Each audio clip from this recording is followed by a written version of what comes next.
Assalamualaikum warahmatullahi wabarakatuh.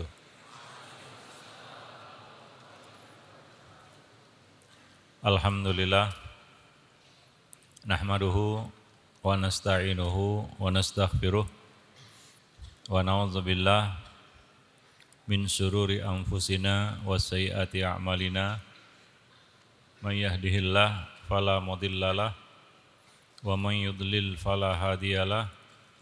Asyhadu an la ilaha illallah wahdahu la syarikalah wa asyhadu anna Muhammadan abduhu wa rasuluh. Ya ayyuhalladzina amanu ittaqullah haqqa tuqatih wa la tamutunna illa wa antum muslimun. Amma ba'd. Fa inna afdalal hadisi kitabullah wa khairal huda huda Rasulillah sallallahu alaihi wasallam wa syarrul umur muhdatsatuha wa kullu muhdatsatin bid'ah wa kullu bid'atin dhalalah wa kullu dhalalatin finnar. Para hadirin kaum muslimin, para santri dan asatizah rahimani wa rahimakumullah. Alhamdulillah pada kesempatan petang ini Allah Subhanahu wa taala masih memberikan nikmat kepada kita semua. Kita masih diberi hidup, kita masih diberi sehat, kita masih dijaga di atas agamanya yaitu Islam, dan kita masih dilindungi di atas sunnah nabinya, dan masih banyak lagi nikmat-nikmat yang gak akan mungkin kita sebut satu persatu. Wa in ta'uddu ni'matallahi la tuhsuha. Dan kita bersyukur juga pada kesempatan petang ini Allah memudahkan urusan kita sehingga kita dapat melaksanakan segala kewajiban kita. Salawat dan salam atas Nabi kita Muhammad sallallahu alaihi wasallam, atas keluarga beliau, sahabat beliau, dan umat beliau sampai hari kemudian. Para jemaah kaum muslimin yang dimuliakan Allah, ada sebuah amanah yang Allah Subhanahu wa taala berikan kepada kita. Amanah ini adalah amanah yang sangat berat dan kita semua harus memikul amanah ini. Ini adalah kekayaan, ini adalah anugerah yang Allah berikan kepada kita anak Adam. Kira-kira amanah apakah yang saya maksud?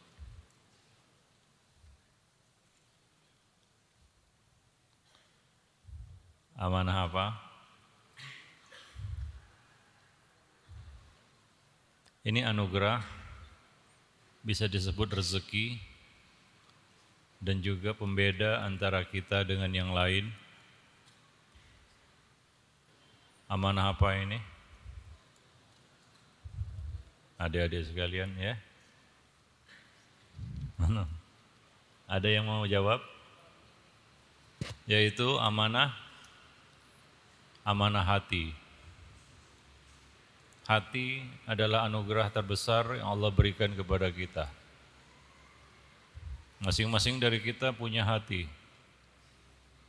Al-qalb, yang kata Nabi, idza salahat salahal jasadu kulluh wa idza fasadat fasadal jasadu kulluh. Ala wahiyal qalb. Jika baik maka baik semuanya, jika rusak rusak segalanya. Itulah hati. Allah amanahkan kepada kita semua hati. Yang membedakan kita dengan hewan. Bahkan yang membedakan kita dengan makhluk-makhluk Allah lainnya. Hati sebagaimana jasmani. Kita diamanahi mata. Mata harus dijaga atau tidak? Harus dijaga atau tidak mata? Ya. Kita diamanahi telinga, harus dijaga enggak telinga? Ya. Kita diamanahi tangan, kaki dan seluruh anggota-anggota badan, itu harus dijaga atau tidak? Ya. Harus dijaga, wajib. Maka hati juga sama seperti anugerah-anugerah Allah lainnya yang Allah berikan kepada kita, wajib hukumnya untuk dijaga. Kalaulah menjaga anggota-anggota badan lainnya itu mungkin mudah. Kalaulah mata kita melakukan kesalahan, mungkin orang lain tahu, namanya curi pandang. Kalau tangan kaki kita digunakan untuk sesuatu yang tidak baik, buruk, mungkin orang bisa melihat. Telinga juga dan yang lainnya. Tapi hati tidak ada orang yang tahu. Tidak ada orang yang melihat dan tidak ada orang yang dapat menyaksikan. Yang tahu adalah si pemilik hati dan pencipta hati. Maka amanah hati adalah amanah yang besar, yang harus kita jaga, wajib kita pelihara. Karena hati juga harus beramal, sebagaimana jasmani yang lainnya juga harus beramal. Maka ada di sana amal jawarih, ada amal a'malul qulub, amal hati. Amal jawarih contohnya apa? Salat yang kita lakukan, ruku, sujud. Ya. Itu amal jawarih. Kalau amal jawarih ini melakukan kesalahan, ada enggak yang negur? Misalnya cara sujudnya salah. Atau cara salatnya salah. Kira-kira ada enggak yang negur? Mungkin ada ya. Ada orang lain yang memberitahu kita, fulan itu cara sujudnya salah. Fulan cara rukuknya salah. Fulan cara salatnya salah. Seperti Nabi pernah melihat seseorang salat dengan cara yang salah. Lalu Nabi membetulkannya. Artinya kita bisa mengandalkan orang lain untuk memperbaiki amal jawarih. Ya.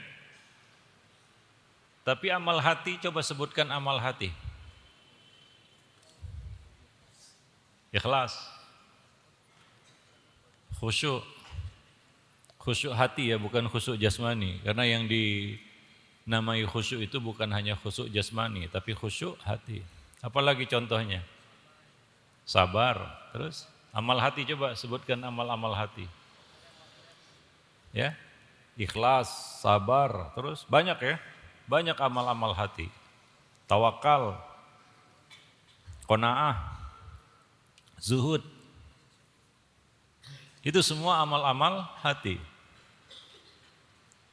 Ada enggak yang tahu bagaimana keikhlasan kita? Sedang sholat lalu dikoreksi orang, fulan, ikhlasmu salah. Kamu kurang ikhlas. Ada enggak? Enggak ya. Enggak ada yang tahu. Bagaimana khusyuknya hati kita, bagaimana ikhlasnya hati kita, bagaimana sabarnya hati kita, itu enggak ada yang tahu. Yang tahu hanyalah kita dan Allah Subhanahu wa taala. Maka kita tidak bisa mengandalkan orang lain dalam meluruskan dan menjaga hati kita, memperbaiki hati. Ini kewajiban masing-masing. Sampai guru pun enggak tahu. Orang lain enggak tahu. Istri kita enggak tahu. Suami kita enggak tahu. Anak kita enggak tahu. Orang tua kita enggak tahu. Bahkan Nabi enggak tahu. Nabi tidak tahu orang-orang munafikin yang ada di Madinah. munafik nifaq qalbi ya, i'tiqadi. Kenapa? Karena amal hati tidak diketahui oleh orang lain kecuali si pemilik hati dan pencipta hati itu, yaitu Allah Subhanahu wa taala. Artinya apa? Menjaga hati itu jauh lebih sulit daripada menjaga amal-amal anggota badan atau menjaga anggota badan lainnya. Oleh karena itu, setiap insan siapapun dia punya kewajiban untuk memperhatikan hatinya, untuk memperhatikan kehidupan hatinya. Karena apabila hati ini mati, maka sebagaimana kata Nabi, jika rusak ini, maka rusak, hancur, rusak segalanya, rusak seluruhnya. Mungkin kita pernah merasakan sulitnya mengamalkan ataupun melakukan amal hati. Sabar, kadang-kadang kurang sabar. Ikhlas, kadang-kadang datang bisikan riya. Sombong, itu semua berawal ataupun berasal dari amal hati. Maka Ibnu Qayyim mengatakan bahwa semua amal hati itu berat. Karena hati itu punya sifat. Dalam bahasa Arab hati itu disebut qalb. Kenapa dikatakan orang Arab menyebutnya qalbu? Li'annahu yataqallabu. Karena hati itu selalu berbolak-balik. Dia kadang-kadang mengarah ke arah yang tidak kita inginkan. Itu hati. Beda dengan wajah kita tahu kemana wajah kita akan kita arahkan. Tapi hati, tiba-tiba saja dia sudah mengarah ke belakang. Tiba-tiba saja hati itu sudah menyimpang. Para jemaah yang dimuliakan Allah. Maka kita harus memperhatikan kesehatan dan kehidupan hati kita. Supaya dia bisa mudah mengamalkan, melakukan amal-amalnya. Amal-amal hati yang kita katakan tadi semuanya berat. Seperti kata Ibnul Qayyim, bahwa semua amal hati itu berat. Maka ada 4 treatment, 4 perkara yang harus kita perhatikan berkenaan dengan kehidupan hati. 4 perkara yang harus kita perhatikan untuk memastikan kehidupan hati kita. Untuk memastikan kehidupan hati kita. Karena hati manusia bermacam-macam. Ada yang disebut hati yang tertutup, seperti hati orang-orang kafir. Ada hati yang tertelungkup, seperti hati orang-orang munafik. Ada hati yang hidup, itulah hati orang mukmin. Maka kita harus memperhatikan 4 perkara ini. Berkaitan dengan hati, berkaitan dengan menjaga kehidupan hati. Para jemaah yang dimuliakan Allah. Yang pertama adalah badan kita perlu apa supaya dia hidup? Perlu apa? Perlu makanan. Perlu gizi supaya jasmani kita itu hidup. Kalau kita tidak makan, beberapa hari kemudian kita mati. Karena kita tidak mencukupi kebutuhan jasmani. Sama seperti jasmani kita. Hati juga perlu makanan. Hati juga perlu gizi. Maka perkara pertama yang harus kita perhatikan berkenaan dengan hati kita adalah penuhi gizinya. Penuhi makanannya. Makanan jasmani kita tahu. Tadi pagi kita makan bubur mungkin, ada yang makan nasi, siang, malam. Tiap hari kita perhatikan gizi, asupan gizi bagi hati kita, bagi jasmani kita. Lalu apa makanan dan gizi bagi hati? Gizi hati atau makanan hati adalah al-ilmun nafi'. Ilmu yang bermanfaat. Termasuk di dalamnya nasihat, peringatan yang kita dengar. Ilmu yang bermanfaat, yaitu wahyain, 2 wahyu. Qala Allah wa qala Rasul. Itulah gizi hati, itulah makanan hati. Kalau kita tidak penuhi makanan hati ini, maka hati itu akan mati. Lambat laun hati akan mati. Oleh karena itu, salah satu di antara fungsi dan faedah kehadiran kita di majelis ilmu adalah untuk memberikan makanan hati itu, gizi hati itu. Mungkin sudah lama kita tidak duduk di majelis ilmu atau mendengarkan ilmu atau mendengarkan nasihat, hati itu terasa gersang dan menuju ke arah kematian. Gelapnya hati itu dikarenakan tidak diberi asupan gizi, yaitu ilmu, al-ilmun nafi'. Oleh karena itu, Nabi SAW mengajarkan sebuah doa yang wajib, yang dianjurkan, disunnahkan untuk kita baca setiap kali selesai salat subuh. Apa doa itu? Allahumma inni as'aluka ilman nafi'an wa rizqan tayyiban wa amalan mutaqabbala. Ya Allah, aku mohon kepadamu, aku minta kepadamu, yang pertama apa? Ilmu yang bermanfaat, rezeki yang baik, halalan tayyiban, dan yang ketiga amal yang diterima.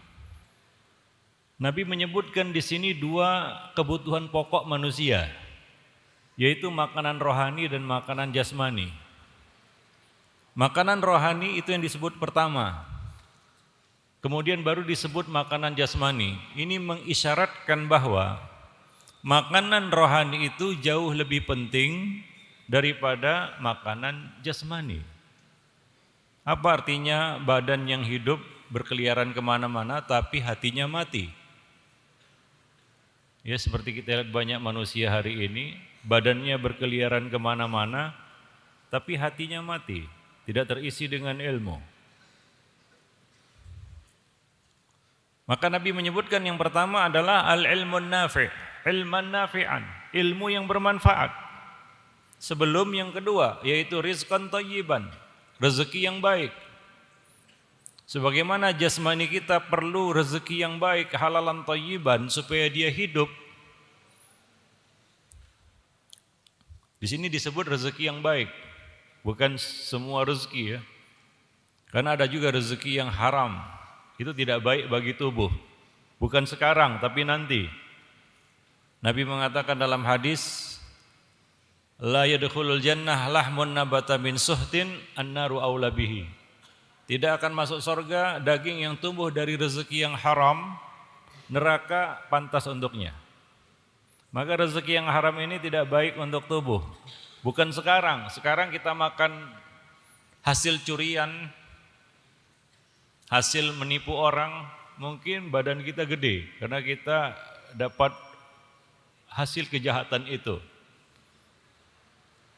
Tapi nanti rezeki yang haram ini akan menumbuhkan daging kita yang pantas untuk api neraka.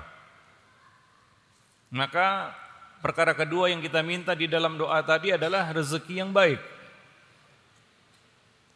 Sama seperti rezeki yang pertama, yaitu rezeki untuk hati kita.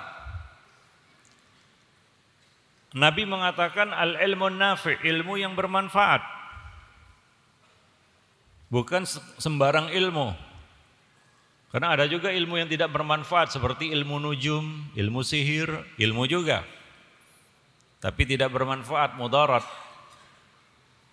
Maka kita minta kepada Allah Subhanahu wa taala agar kita diberi ilmu yang bermanfaat, yang bisa menjadi makanan bagi hati kita. Maka moto seorang mukmin adalah tidak ada hari tanpa ilmu. Enggak harus tiap hari taklim, enggak, bukan itu juga maksudnya. Tapi tidak ada hari yang lewat tanpa kita memberikan makanan bagi hati kita berupa ilmu yang bermanfaat. Bisa dengan membaca Al-Quran, membaca buku-buku agama, mendengarkan nasihat-nasihat, dan lain sebagainya. Oleh karena itu para salaf dahulu setiap hari mereka mencari sahabat mereka untuk minta nasihat. Ya fulan ansihni. Wahai fulan, beri nasihat aku. Beri aku nasihat. Maka mereka memberikan nasihat walaupun hanya dengan sepotong kalimat, yaitu ittaqillah. Disadarkan hati kita dengan kata-kata dan kalimat ittaqillah. Bertakwalah kamu kepada Allah. Jadi demikian para salaf dahulu, ya, mereka berusaha untuk memberikan makanan bagi hati mereka, mencari orang untuk memberikan nasihat kepada mereka. Maka Nabi mengatakan salah satu di antara hak muslim atas muslim yang lainnya adalah memberikan nasihat apabila saudaramu itu minta nasihat.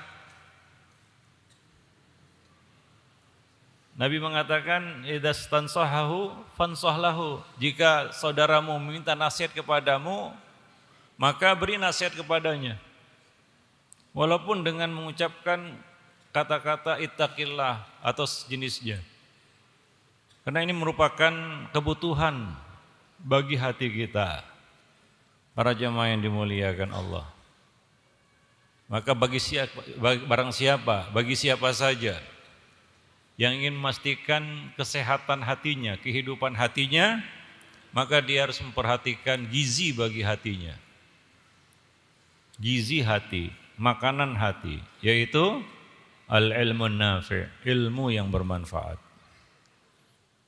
Maka seorang mukmin, seorang muslim tidak malas untuk menuntut ilmu. Allah perintahkan kita untuk memperhatikan ayat-ayat Allah. Bukan hanya ayat-ayat syar'iyah atau ayat-ayat Qur'aniyah, tapi juga ayat-ayat kauniyah. Contohnya Allah mengatakan kepada kita, wa fi anfusikum afala tubsirun. Pada dirimu, apakah kamu tidak memperhatikan? Banyak ayat-ayat yang menyuruh kita untuk memperhatikan tanda-tanda kekuasaan Allah Subhanahu wa taala. Ini salah satu ayat yang Allah turunkan kepada kita, ayat-ayat kauniyah, untuk mengambil pelajaran, untuk mengambil ibrah, ilmu, peringatan dari apa yang kita lihat. Sanurihim ayatina fil afaq wa fi anfusihim hatta yatabayyana lahum annahul haq. Sungguh kami akan perlihatkan tanda-tanda kekuasaan kami di seluruh ufuk. Kemanapun kita mengarah, menghadap, yang kita lihat adalah tanda-tanda kekuasaan Allah. Kita lihat ke depan, ke belakang, ke kanan, ke kiri, ke atas, ke bawah, ke arah manapun kita lihat, hidup di dunia ini kita akan lihat tanda-tanda kekuasaan Allah. Wa fi anfusihim, gak usah lihat kemana-mana, lihat pada dirimu sendiri dan pada diri mereka. Hingga nyata bagi mereka bahwasanya Al-Quran ini, agama yang Allah turunkan ini adalah hak. Itu adalah makanan hati. Maka orang-orang yang Allah puji di dalam Al-Quran, orang-orang yang berpikir. Ya, orang-orang yang berpikir, ulul albab, ulun nuha. Ya. Allah mengatakan di dalam Al-Quran, inna fi khalqis samawati wal ard wa ikhtilafil laili wan nahar la ayatin li ulil albab. Sesungguhnya dalam penciptaan langit dan bumi, perputaran siang dan malam, terdapat tanda-tanda kekuasaan Allah, ilmu yang bermanfaat bagi siapa? Ulul albab, orang-orang yang berpikir. Alladzina yadhkurunallaha qiyaman wa qu'udan wa 'ala junubihim wa yatafakkaruna fi khalqis samawati wal ard. Yang mengingat Allah berdiri, berbaring, duduk, berbaring. Dan mereka memikirkan tentang penciptaan langit dan bumi, yaitu mereka senantiasa belajar, menuntut ilmu, tentang penciptaan langit dan bumi. Hingga mereka mengatakan Rabbana ma khalaqta hadza batila. Subhanaka faqina adzabannar. Inilah seorang mukmin yang senantiasa mengambil pelajaran, menuntut ilmu, belajar, mengambil ibrah dari apa saja yang dia lihat dan dia baca. Karena ilmu ini adalah makanan bagi hatinya. Maka bagi yang menggunakan akalnya untuk berpikir, hatinya akan hidup. Hatinya akan hidup. Yang malas menggunakan akalnya untuk berpikir, belajar, menuntut ilmu, maka hatinya akan mati. Para jemaah yang dimuliakan Allah. Itu yang pertama. Perkara pertama yang harus kita perhatikan berkaitan dengan hati kita. Sudahkah kita cukupi gizinya dan makanannya? Itu yang pertama. Yang kedua, hati seperti halnya jasmani. Tangan dan kaki, mata, telinga dan segalanya. Kalau kita ingin melakukan sesuatu dengan lancar, apa yang harus kita lakukan? Kalau kita ingin terlatih melakukan sesuatu, apa yang harus kita lakukan? Apa? Latihan. Semakin banyak berlatih, semakin mudah kita melakukan sesuatu. Ada pepatah kita yang berbunyi, Allah bisa karena biasa. Allah bisa karena biasa. Kalau kita membiasakan sesuatu, maka kita akan mudah melakukannya. Tapi kalau kita tidak pernah melakukannya, maka itu adalah perkara yang sangat berat. Ya. Hati juga sama seperti anggota badan. Dia juga perlu latihan. Kalau kita sulit untuk ikhlas, sulit untuk khusyuk, sulit untuk tawakal, sulit untuk sabar, sulit untuk menahan marah, ini semua adalah amal-amal hati. Coba perhatikan hati itu. Mungkin hatinya kurang latihan. Hati juga sama seperti anggota badan, perlu latihan. Ya, tidak bisa langsung jadi kita langsung terlatih melakukan sesuatu. Enggak mungkin. Orang yang tidak memelatih dirinya untuk sabar, dia akan susah untuk sabar. Tidak bisa sekonyong-konyong tiba-tiba kita mendadak sabar, enggak. Itu hasil latihan. Tawakal misalnya itu berat untuk memasrahkan hati kepada Allah. Itu perlu latihan juga. Apa kata Nabi SAW dalam sebuah hadis? Wa man tasabbara sabbarahullah. Barang siapa yang melatih untuk sabar, maka Allah akan memberikan kesabaran itu kepadanya.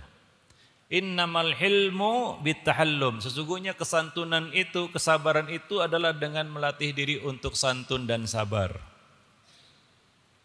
Innamal ilmu bita'allum. Ilmu itu dapat diraih, didapat dengan belajar. Artinya apa? Semua perlu latihan. Kita menahan marah misalnya, itu kan perlu dilatih. Kadang-kadang lupa, marah lagi kan begitu ya. Sabar juga demikian, kadang-kadang sabar, kadang-kadang hilang sabar itu. Ikhlas juga demikian, kadang-kadang kita sampai pada puncak keikhlasan, kadang-kadang dorongan riya itu begitu besar. Ya, itu semua amal-amal hati yang perlu kita latih. Ya, supaya dia terbiasa untuk melakukannya. Maka keikhlasan manusia itu bertingkat-tingkat. Tidak satu tingkatan. Dan ikhlas kita juga naik turun seperti halnya keimanan kita. Naik turun. Bergantung bagaimana kita terus melatih hati itu. Kalau kita terus melatih hati untuk ikhlas, maka hati kita, keikhlasan itu akan terus meningkat. Tapi kalau enggak pernah dilatih, ya begitu, kadang-kadang muncul riyanya. Hilang ikhlasnya. Kadang-kadang hilang sabarnya, kadang-kadang hilang tawakalnya, hilang qanaahnya, hilang mahabbahnya, hilang khaufnya. Kenapa? Hati perlu latihan. Mungkin hatinya kurang latihan itu. Para jemaah yang dimuliakan Allah. Maka ada yang disebut sebagai riyadatul qulub. Latihan hati. Para jemaah yang dimuliakan Allah. Ya, supaya kita bisa meningkatkan amal-amal hati ini. Sebagaimana amal jawarih, kita bisa meningkatkannya, menaikkannya. Demikian juga amal hati kita bisa tingkatkan itu dengan melatihnya. Maka latihlah hati untuk sabar, latihlah hati untuk ikhlas, latihlah hati untuk khusyuk, latihlah hati untuk tawakal dan amal-amal hati yang lain. Para jemaah yang dimuliakan Allah. Kalau nggak pernah latihan, nggak pernah dilatih hati itu, dia nggak akan terbiasa. Dia tidak akan bisa dan sanggup, tidak akan mampu untuk melakukannya. Sering silap dan lupanya, itu dia. Tanda hati yang kurang latihan. Marah-marah dulu baru teringat sabar. Ngejar pujian dulu baru teringat ikhlas. Mengeluh dulu baru teringat tawakal. Kenapa? Hatinya kuranglah latihan. Para jamaah yang dimuliakan Allah. Itu yang kedua. Yang ketiga, hati juga sama seperti jasmani. Ada penyakitnya. Hati juga diserang penyakit, sama seperti jasmani. Kalau penyakit jasmani kita langsung paham, karena nampak perubahannya. Kalau tangan kita terkilir nampak itu, bengkok tangannya. Kalau kita demam nampak itu, panas badannya, merah mukanya. Ya, ini penyakit jasmani. Kebanyakan manusia sibuk dan begitu kita katakan sibuk untuk memperhatikan penyakit-penyakit jasmaninya. Kalau adik-adik sekalian sakit jasmaninya, kemana perginya? Ke dokter. Apa yang kita katakan kepada dokter? Dok, tanganku sakit, kakiku sakit, perutku sakit. Apapun dari bagian badan kita yang sakit, kita mengeluhkannya. Tapi adakah di antara kita yang datang kepada seseorang lalu berkata, fulan hatiku sakit. Bukan sakit hati ya. Enggak ada. Karena manusia begitu peduli terhadap penyakit jasmani, tapi dia kurang peduli terhadap penyakit-penyakit hati. Maka waspada bahwa hati juga bisa terserang penyakit. Sama seperti jasmani. Contoh-contoh penyakit hati. Coba sebut. Apa aja contoh-contoh penyakit hati? Hasad, nifak, sombong, apa lagi? Wahan, ria, ya banyak ya. Itu penyakit hati semua itu. Hasad misalnya, siapa yang di antara kita enggak merasakan hasad dalam hatinya? Demikian pula ria misalnya, siapa yang tidak merasakan penyakit ini dalam hatinya? Sombong juga misalnya, siapa yang tidak merasakan penyakit ini di dalam hatinya? Mungkin kita tiap hari mengeluhkan hati kita yang sakit itu, tapi kita tidak serius, bahkan mungkin tidak mau untuk menyembuhkannya. Kita biarkan penyakit itu, makin lama makin kronis. Maka dari itu, penyakit hati yang paling ditakutkan oleh para salaf dahulu adalah nifak, kemunafikan. Itu yang paling ditakutkan. Hingga Al-Hasanul Basri mengatakan ma'aminahu illa munafik wa ma khafahu illa mu'min. Tidak ada yang merasa aman dari penyakit itu kecuali seorang munafik. Dan tidak ada yang merasa khawatir terhadap penyakit itu melainkan seorang mukmin. Ini salah satu penyakit hati yang sangat ditakutkan oleh para salaf dahulu. Bahkan seorang Umar bertanya kepada sahabatnya yang lain atau rekan-rekan yang lain, adakah kalian dapati penyakit nifak pada diri Umar? untuk memastikan bahwa diri beliau bersih dari penyakit hati yang satu ini, yaitu nifak. Itu seorang Umar yang sudah dijamin masuk surga, tapi masih memastikan kepada orang lain apakah beliau terserang penyakit nifak. Apakah ada namaku disebut oleh Nabi di antara deretan orang-orang munafik? Itu seorang Umar, begitu khawatir terhadap dirinya dari penyakit nifak.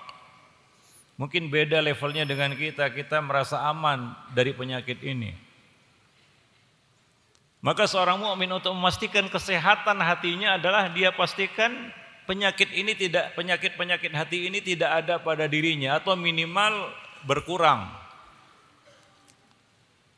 Ya, berkurang atau berusaha untuk dia sembuhkan apabila dia ketahui hatinya berpenyakit. Para jemaah yang dimuliakan Allah. Maka hati yang sakit itu susah untuk diajak beramal. Kalau kita merasa berat untuk sabar, selain dua faktor sebelumnya, yaitu mungkin kita nggak tahu apa itu sabar, jahil, nggak tahu sabar itu sebenarnya apa. Yang kedua mungkin hati yang kurang latihan sabar. Mungkin juga faktor yang ketiga ini, yaitu ada penyakit dalam hati kita sehingga kita susah untuk sabar. Itu salah satu contoh ya. Hati yang berpenyakit akan susah untuk diajak beramal. Sebagaimana kalau kita terkilir kakinya, pernah terkilir kakinya, bisa diajak berlari? Enggak bisa. Patah tangannya, diajak kerja ngangkat barang, nggak bisa. Kenapa? Tangannya sakit, kakinya sakit. Sama seperti itu hati. Kalau hati kita sakit, susah untuk diajak beramal. Maka kalau kita mengeluhkan beratnya melakukan amal-amal hati seperti ikhlas, sabar, tawakal, qanaah, dan lain-lain, mungkin. Coba perhatikan kesehatan hati. Mungkin hati itu banyak penyakitnya. Sudah banyak banyak penyakit-penyakit yang bersarang pada hati itu. Bahkan mungkin sudah komplikasi, yaitu terkumpulnya banyak penyakit di dalam satu badan. Namanya kena komplikasi. Badan itu, jasmani kita kalau sudah kena komplikasi penyakit itu tinggal tunggu mati itu. Camat itu, calon mati.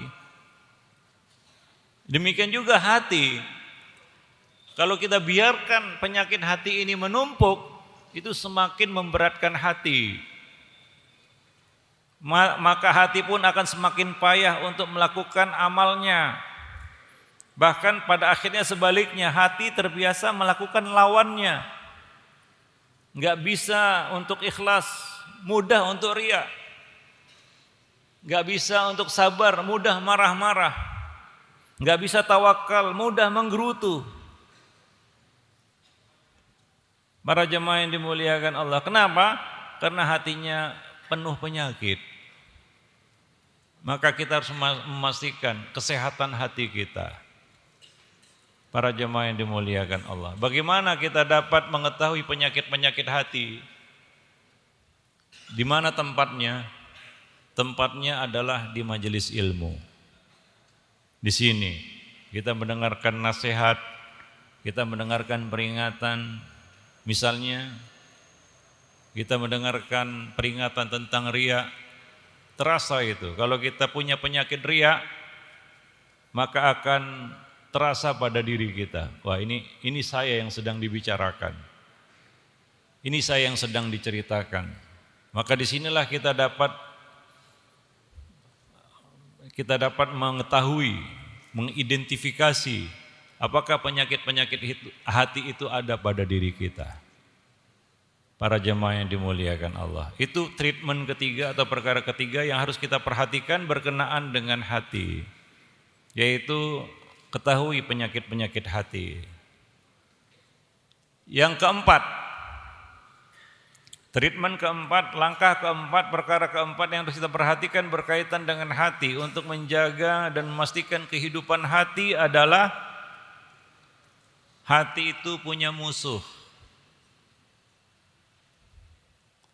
Maka waspadai musuh-musuh hati. Iblis dan bala tentaranya tahu titik lemah manusia, yaitu hati mereka. Maka yang disasar, dibidik oleh iblis adalah hati manusia.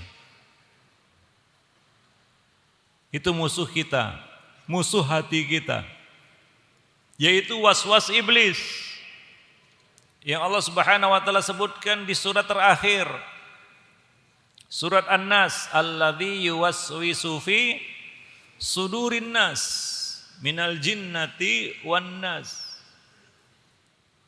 yang selalu membisikkan waswas kemana?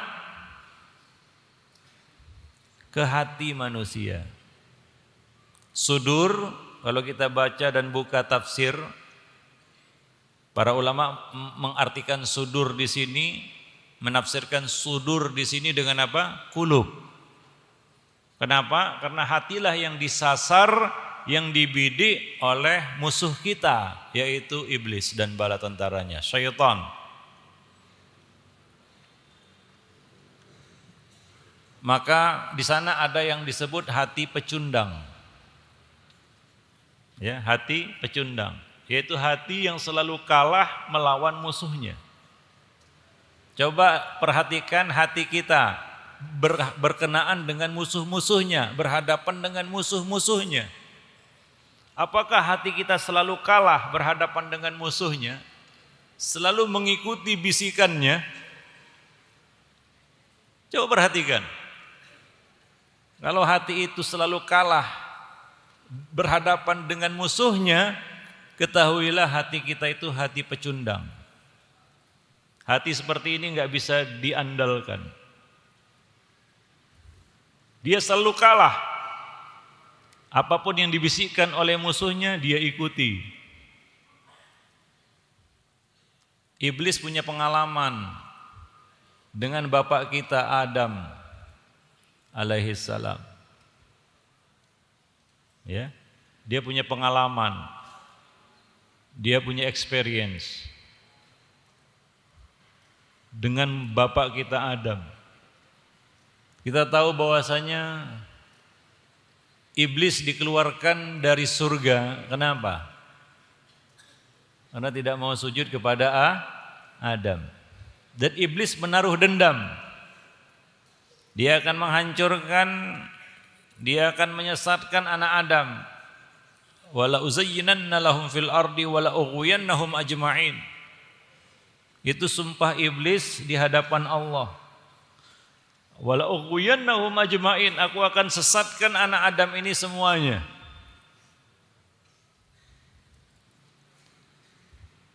Itu proposal iblis kepada Allah Subhanahu wa taala, dan Allah kabulkan permohonan iblis ini. Diberi tangguh dia sampai hari kiamat. Maka apa yang dilakukan oleh iblis kepada Adam dan anak keturunannya?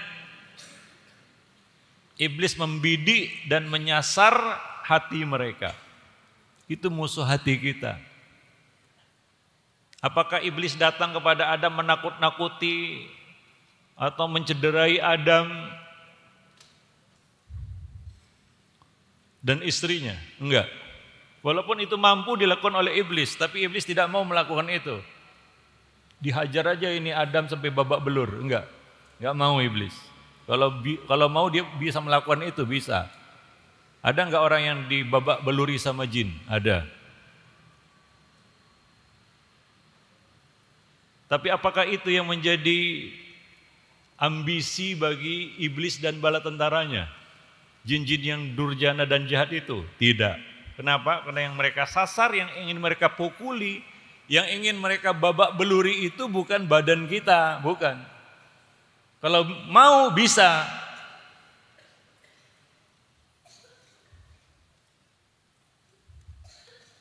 Kenapa? Karena kuncinya adalah hati. Maka yang dilumpuhkan dari anak Adam itu adalah hatinya. Ini yang dilakukan oleh iblis kepada Adam, bapak kita. Maka iblis punya pengalaman itu. Apa yang dilakukan oleh iblis? Allah mengatakan fawaswasa ilaihi syaitan. Maka setan pun membisikkan was-was kepada Adam. Yaitu kepada apa? Kepada hatinya. Apa kata iblis kepada Adam? Hal adulluka ala syajaratil khuldi wa mulkin la yabla. Itu bisikan halus iblis kepada Adam. Yang iblis katakan, inni lakum malaminan nasihin. Aku termasuk orang yang memberi nasihat kepada kamu berdua. Yang dilumpuhkan oleh iblis dari Adam dan istrinya adalah hati mereka. Iblis mengatakan kepada Adam, maukah aku tunjukkan buah keabadian dan kerajaan yang tidak akan fana? Digoda hatinya. Seolah-olah baik, tapi ternyata apa? Yang dibisikkan itu adalah keburukan yang membinasakan iblis dan yang membinasakan Adam dan istrinya. Adam kalah. Ya. Fa asa Adamu rabbahu faghawa. Adam mendurhakai Rabbnya. Apa yang terjadi? Hati Adam tergoda untuk mendekati pohon yang dilarang untuk didekati. Akhirnya Adam pun mendekati pohon itu, bukan hanya sekedar mendekati, Adam memetik buahnya, bukan hanya sekedar memetik, tapi Adam memakan buah itu. Larangannya apa? La taqraba hadhihi syajah. Jangan mendekati, mendekati saja udah dilarang sebenarnya. Coba lihat kalau kita melanggar sebuah larangan, seperti kata pepatah, satu hilang dua terbilang. Maksud hati melanggar satu larangan, yang dilanggar nanti 3, 4, 5, 6, 7, 8, 9, 10 larangan. Bukan hanya satu larangan. Niatnya melakukan satu bid'ah. Yang terjadi apa? Bukan hanya satu bid'ah yang kita lakukan, tapi apa? 2, 3, 4, 5, 6 dan seterusnya. Satu hilang, dua terbilang. Itu yang terjadi pada Adam ketika mengikuti bisikan halus iblis. Was-was iblis kepada Adam. Was-was iblis yang dibisikkan ke dalam hati Adam. Maka fa'akala minha fabadat lahuma sawatuhuma. Apa yang terjadi ketika Adam melanggar larangan, mengikuti kata hati, kalah hatinya, jadi pecundang hatinya pada saat itu. Adam memakan buah itu, Adam dan istrinya memakan buah itu, apa yang terjadi? Fabadat lahuma sawatuhuma. Tanggal pakaian keduanya, terbuka aurat mereka. Adam tidak tahu akibat dari melakukan ataupun melanggar sebuah larangan. Allah tidak sebutkan kalau kamu makan buahnya akan tanggal auratmu, tidak. Banyak Allah sebutkan larangan-larangan di dalam agamanya, dalam Islam banyak larangan.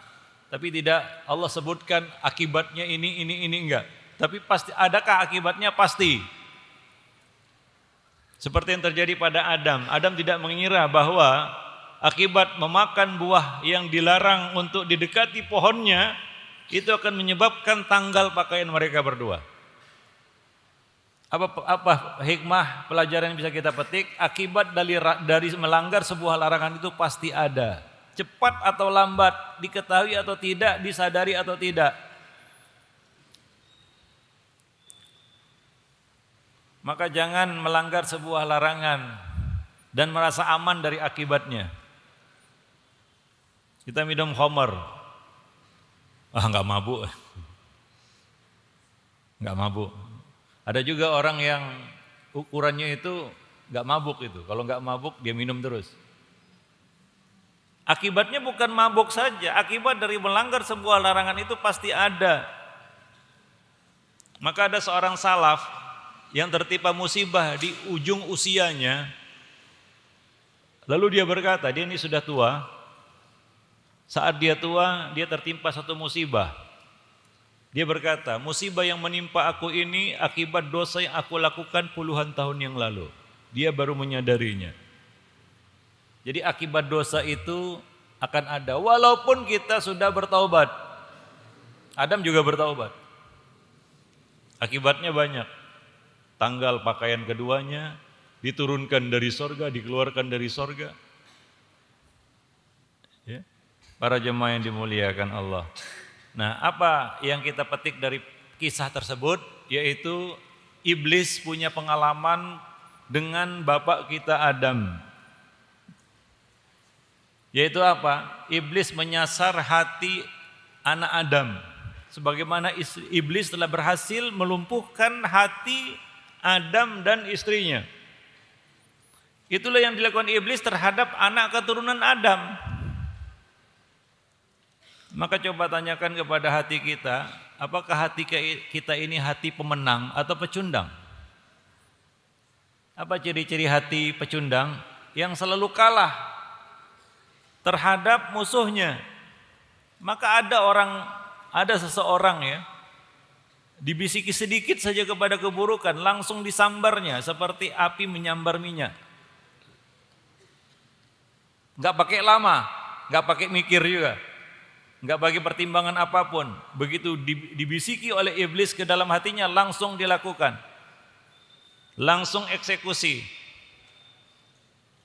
Apabila ini terjadi terus menerus, maka hatinya akan menjadi hati pecundang. Para jemaah yang dimuliakan Allah, maka perkara keempat yang harus kita perhatikan berkaitan dengan kehidupan hati adalah coba lumpuhkan musuh hati kita, yaitu iblis dan waswasnya. Para jemaah yang dimuliakan Allah, wallahu a'lam bissawab. Itu 4 perkara yang harus kita perhatikan. Yang pertama, pastikan gizinya, makanan hati kita. Hati yang kurus bagaimana bisa melakukan amalnya? Hati yang kurang gizi bagaimana bisa melakukan kegiatannya? Enggak bisa, susah. Yang kedua, hati yang kurang terlatih, kurang latihan, tidak dibiasakan, bagaimana dia mungkin bisa melakukan amalnya? Berat. Hati yang berpenyakit, bagaimana mungkin hati yang berpenyakit ini bisa dengan mudah melakukan amal-amal dan tugas-tugasnya? Ini juga berat. Dan yang terakhir adalah hati yang selalu kalah dengan musuhnya. Bagaimana hati ini bisa menang? Bagaimana hati ini bisa sukses? Bagaimana pemiliknya bisa bahagia dan menang? Itu tidak mungkin.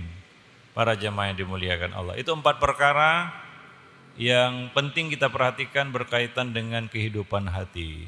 Ya, jika kita melalaikannya, maka itulah yang kita rasakan ketika kita berat melakukan amal-amal hati, berat ikhlas, berat untuk sabar, berat untuk menahan marah, berat untuk qanaah, ya, berat untuk tawakal, ya, berat untuk menyintai Allah, berat untuk takut kepada Allah, dan banyak lagi amal-amal hati yang lain. Dan amal hati ini adalah nilai yang tertinggi yang Allah Subhanahu wa taala berikan pahalanya. Ya. Maka sebuah amal mungkin sama. Kita sholat di sini, mungkin gerakannya sama. Karena kita belajar dari buku yang sama mungkin ya. Sama semua, sesuai sunnah. Tidak ada kekeliruan, adapun mungkin keliru kecil. Apakah sama pahalanya? Kita berdiri sama rata di sini, satu shaf, mengerjakan sholat dengan gerakan yang sama, bacaan yang sama pula. Tapi apakah pahalanya sama? Tidak. Apa yang membedakan? Kadar keikhlasan. Yang pasti berbeda antara satu dengan lainnya. Maka Nabi mengatakan wa innamal likulli imri'in ma nawa. Sesungguhnya setiap orang akan mendapatkan pahala sesuai dengan kadar ikhlasnya. Para jemaah yang dimuliakan Allah, itu yang membedakan yang satu dengan yang lain. Jadi amal hati ini adalah amal yang membedakan antara satu dengan yang lain. Amal yang utama. Ya, amal yang utama, amal yang agung, yaitu amal hati. Maka oleh karena itu Ibnul Qayyim banyak berbicara tentang hati, hingga beliau disebut sebagai tabib amradil qulub, tabib penyakit hati. Beliau bicara tentang sabar dalam kitab Uddatus Sabirin, berbicara tentang tawakal, berbicara tentang takwa, berbicara tentang mahabbah, tentang khauf, dan banyak lagi hal-hal yang berkaitan dengan hati yang perlu kita perhatikan. Namun celakanya banyak manusia yang kurang begitu peduli dan memperhatikan tentang kondisi hati mereka. Para jemaah yang dimuliakan Allah. Wallahu a'lam bishawab. Maka dari itu, ya, ini hati ini adalah amanah yang harus kita jaga. Tidak boleh kita biarkan, enggak boleh kita terlantarkan amanah Allah ini, dan ini adalah amanah yang berat yang harus kita jaga. Ini adalah anugerah. Kita tidak boleh membiarkan hati kita rusak. Hati kita mati karena kita akan dimintai pertanggungjawaban atas hal itu. Wallahu a'lam bishawab. Nah, demikian para jemaah yang dimuliakan Allah, ya, apa yang berkaitan dengan materi yang ingin kita sampaikan pada kesempatan petang yang berbahagia ini. Mudah-mudahan ini bermanfaat bagi kita semua, sekarang maupun nanti, karena nasihat itu pasti bermanfaat cepat atau lambat. Fadzakir innama dzikra tanfa'ul mu'minin. Berilah peringatan, sesungguhnya peringatan itu bermanfaat bagi orang-orang yang beriman. Wallahu a'lam bishawab. Untuk selanjutnya, bagi yang mau bertanya, kita persilahkan. Ada yang mau bertanya atau ada pertanyaan?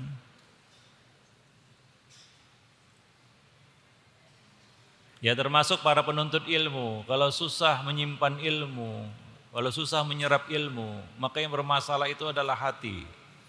Karena tempat ilmu itu adalah hati. Maka dari itu, apa kata Al-Imam Waqi' bin Al-Jarrah kepada Imam Asy-Syafi'i? Karena susah menghafal ilmu, apa yang dianjurkan? Tarku al-ma'asi, meninggalkan maksiat. Karena maksiat itu adalah bintik noda hitam pada hati, ya, melumpuhkan hati. Maka kalau hati sudah lumpuh ataupun berpenyakit, susah untuk merekam ilmu, susah untuk menyerap ilmu. Wallahu a'lam bishawab. Oleh karena itu, salah satu sifat orang munafik yang hatinya sudah terkena penyakit nifak adalah susah menuntut ilmu, malas menuntut ilmu. Nabi mengatakan, sinfani la yajtami'ani fi munafik. Dua perkara yang susah untuk dilakukan oleh seorang munafik: husnus samtin wa tafaqquh fiddin, berakhlak mulia dan mendalami agama. Tafaqquh fiddin, menuntut ilmu agama. Itu perkara yang berat bagi orang munafik. Kenapa? Karena hatinya berpenyakit. Maka susah bagi mereka untuk tafaqquh fiddin, mendalami agama. Wallahu a'lam bishawab. Taib. Ya, cukup. Ada yang mau bertanya, kita persilakan. Ada waktu kira-kira 5 menitan bagi yang mau bertanya. Adik-adik sekalian, para penuntut ilmu. Ya, silakan.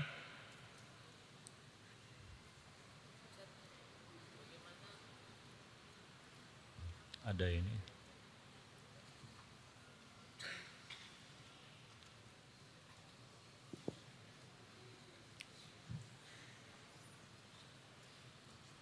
Assalamualaikum warahmatullahi wabarakatuh. Waalaikumsalam warahmatullahi wabarakatuh. Ustaz, bagaimana cara kita mengobati hati kita yang udah keras banget, Ustaz? Hati? Yang udah keras. Mudah stres? Yang sudah keras. Keras? Oh, keras. Oh iya. Iya. Ya, silakan dulu. Hati yang keras. Ya. Ya.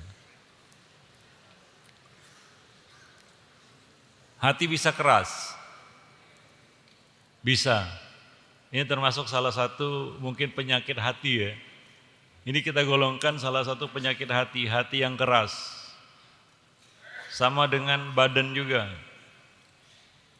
Ada penyakit pada badan itu, tangan jadi keras, kulit jadi kapalan. Ya. Demikian juga hati. Hati juga bisa menjadi keras. Pertama kita harus tahu dulu sebab kerasnya hati itu. Itu tidak lepas dari 4 perkara yang kita sebutkan tadi. Coba perhatikan salah satu dari 4 perkara tadi. Pasti ada salah satu di antaranya yang bermasalah. Mungkin hati yang kurang gizi. Ya. Hati yang tidak tenang misalnya karena kurang zikrullah. Bagaimana menenangkan hati dengan zikrullah, dengan banyak mengingat Allah Subhanahu wa taala. Menimba ilmu termasuk salah satu zikrullah. Ya, mendalami ayat-ayat Allah baik syariah maupun kauniyah merupakan salah satu bentuk zikrullah. Maka hati yang kurang gizi tadi itu yang menyebabkan hati menjadi keras. Ya, maka salah satu cara untuk melembutkan dan melunakkan hati adalah dengan zikrullah, mengingat Allah Subhanahu wa taala. Ya, mengingat Allah Subhanahu wa taala. Ya, kemudian melatih hati itu. Ya, Nabi mengatakan jika kamu ingin hatimu lembut maka belailah kepala anak yatim, yaitu kepedulian kepada sesama. Ini salah satu bentuk latihan hati. Ya, membelai kepala anak yatim, punya empati kepada sesama, merasakan apa yang dirasakan orang lain. Ya, menumbuhkan empati yaitu kepedulian kita kepada sesama, itu bisa melembutkan hati. Ini bentuk-bentuk latihan hati, riyadatul qulub. Ya, maka Nabi menyebutkan jika kamu ingin melembutkan hatimu maka belailah kepala anak yatim. Ini salah satu bentuk riyadah, melatih hati itu untuk punya kepedulian, care, empati kepada sesama. Para jemaah yang dimuliakan Allah. Ya. Wallahu a'lam bishawab.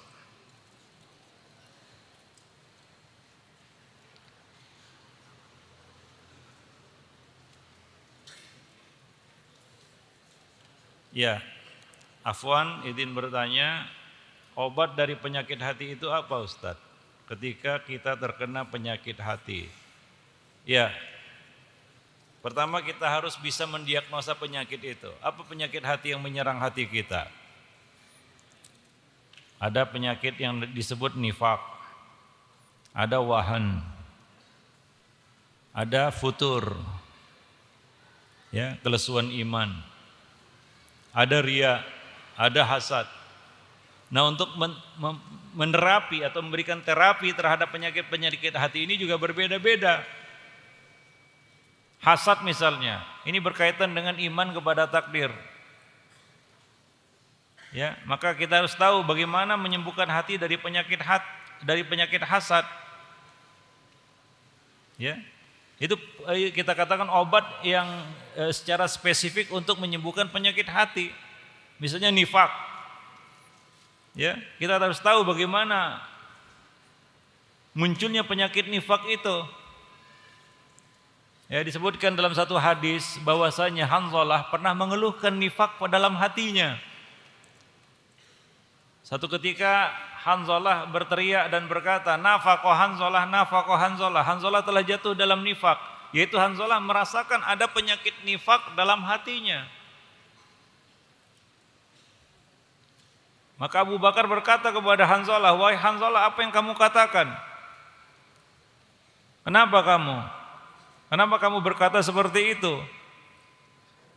Maka Hanzalah pun menjelaskan penyakit nifak yang dideritanya ataupun yang dia rasa itu penyakit nifak. Apa kata Hanzalah kepada Abu Bakar As-Siddiq? Ini dua-duanya adalah sahabat yang mulia ya. Tapi mereka juga mendeteksi dan merasakan, mendiagnosa sepertinya ada penyakit nifak ini dalam hatinya. Ia mengeluhkan penyakit itu. Maka Hanzalah berkata, "Kita ini wahai Abu Bakar, jika kita berada di majelis Rasulullah, Rasulullah mengingatkan surga dan neraka kepada kita, maka seolah-olah surga dan neraka itu ada di depan mata kita. Tapi begitu kita kembali ke rumah, pulang ke rumah, berkumpul bersama keluarga, bergelut dengan kegiatan ataupun pekerjaan, kita kembali lupa. Coba bayangkan, para sahabat dulu merasa melupakan ilmu itu adalah benih nifak. Itu dulu para salaf ya, para sahabat. Mereka merasa melupakan ilmu itu adalah benih penyakit nifak. Ya, nah jadi untuk mengetahui penyakit-penyakit hati ini bagaimana obatnya, kita harus tahu mendiagnosa penyakit hati yang menimpa kita ini apa. Sebagaimana kita berobat, pemberian obat itu bergantung kepada diagnosanya. Diagnosa terhadap penyakit itu, kira-kira ini penyakit hati apa yang menimpa hati kita. Lalu kita bisa memberikan terapinya secara khusus. Penyakit hasad, penyakit sombong, itu ada terapinya. Kita harus tahu apa itu penyakit sombong, apa hakikat sombong, hingga kita bisa memberikan obatnya yang tepat. Para jemaah yang dimuliakan. Secara umum, obat hati itu adalah zikrullah. Ada satu obat penyakit hati yang paling mujarab. Ini lebih khusus lagi dari zikrullah. Apa itu? Obat penyakit, obat dari segala penyakit hati. Ini disebutkan oleh para salaf, ulama salaf dahulu. Obat dari segala penyakit hati itu adalah zikrul maut. Ingat mati. Itu obat dari segala penyakit hati. Penyakit hati apapun seperti obat untuk segala penyakit ya. Di sana ada obat ya untuk segala penyakit. Apapun penyakitnya itu pasti diberi obatnya. Ini sama dengan penyakit-penyakit hati. Ada satu obat yang paling manjur dan mujarab untuk menyembuhkan segala macam penyakit hati, yaitu zikrul maut, ingat mati.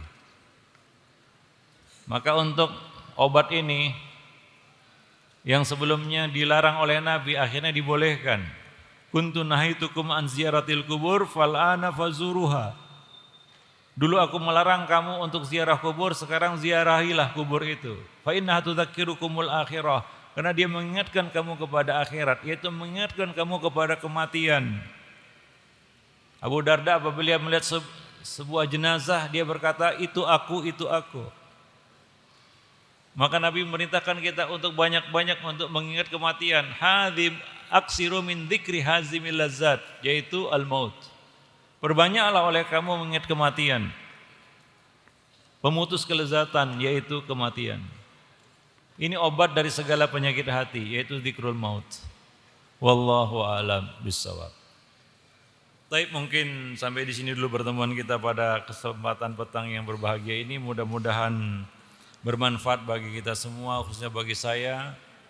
Yang benar datangnya dari Ar-Rahman, yang salah dari saya dan dari syaitan. Aqulu qauli hadza astaghfirullah li wa lakum wa lisairil muslimin innahu huwal ghafurur rahim. Subhanakallah bihamdik asyhadu an la ilaha illa anta astaghfiruka wa atubu ilaik. Wassalamualaikum warahmatullahi wabarakatuh.